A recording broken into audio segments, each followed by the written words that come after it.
I'm Allison Monaco. I'm the founder of Jake's Rescue Ranch, and we started this in 2016.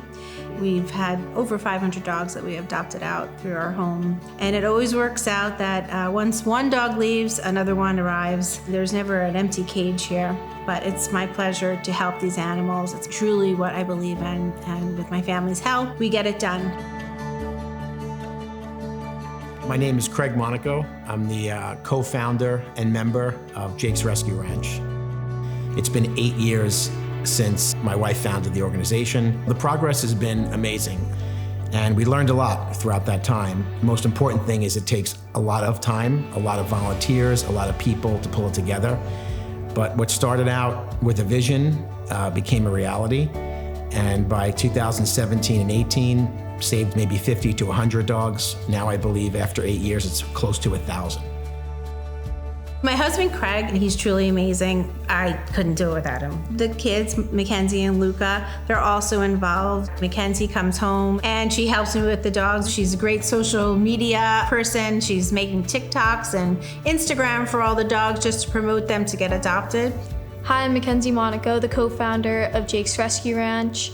I love helping my mom with the dogs. Some of the major things that I help my mom with is giving the dogs baths, working with them, helping them feel comfortable inside our household, picking out names for them. Some dogs, it's really hard for them to come in because they're really skittish and scared. But after working with me and my mom, they eventually become comfortable and ready to be adopted.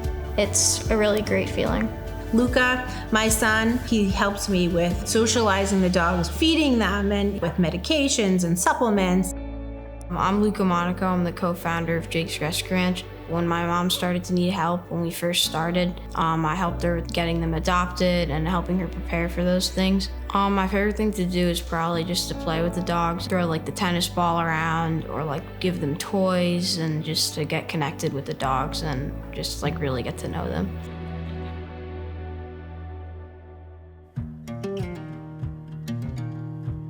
Generally, when a dog comes in, they get a good meal, a nice warm bed to sleep in. Next day, we let them decompress a little bit, get a nice bath, and our vet comes to check them.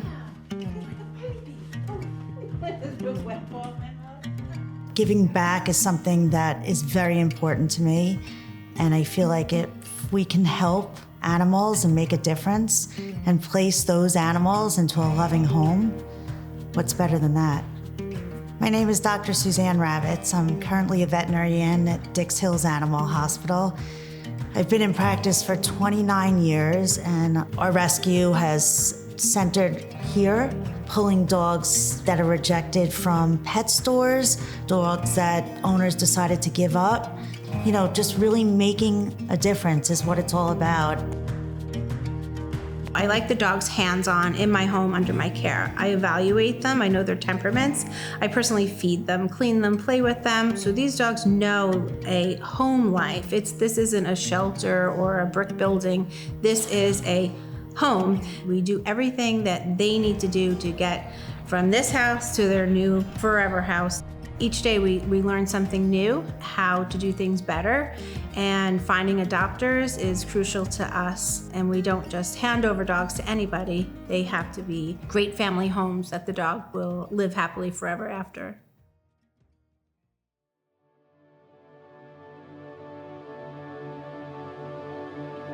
Charlie Walker was this dog that Allison had heard about and was rescued from a marsh in Bayville.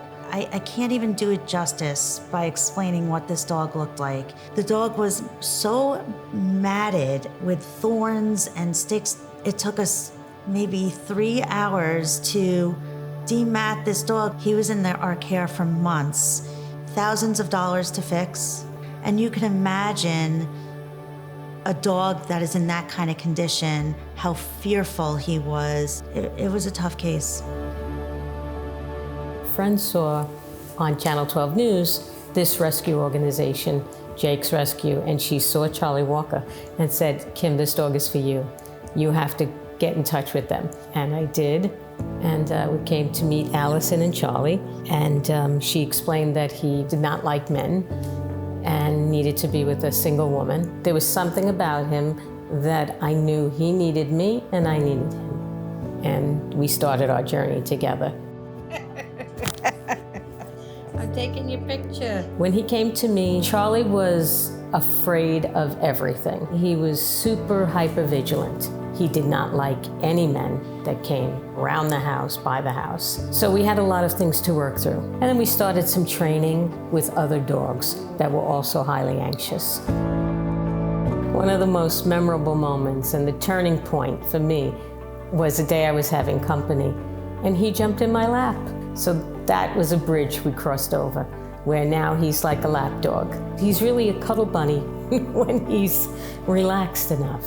So I'm grateful really for Allison's great efforts in saving these guys. We can only speculate about his horrible beginnings, but he's got a happy ending now. When a family adopts a dog from us, it brings so much joy to them, and it just shows me the importance of what I do, of saving a dog, and it just makes me want to continue to do what I do.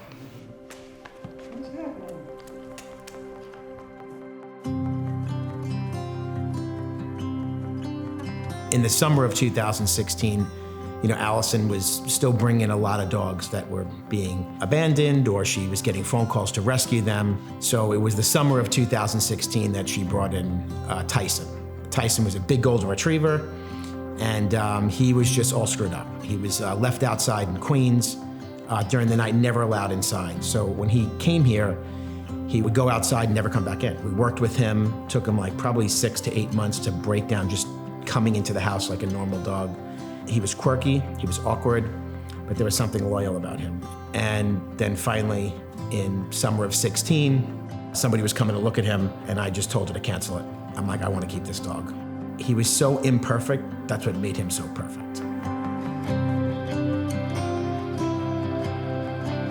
Unfortunately, he died. He died in October of this year, in 2023.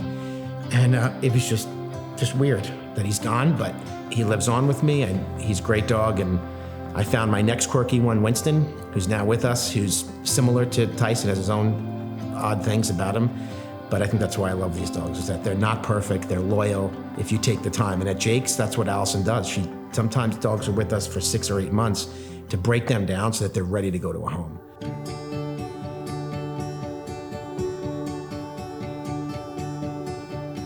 I think that the work that this foundation does is just beautiful. If people can donate, volunteer their time in any way to help these animals and give them a second chance and give them better homes and make great connections like Charlie and I, it would be a benefit to everybody.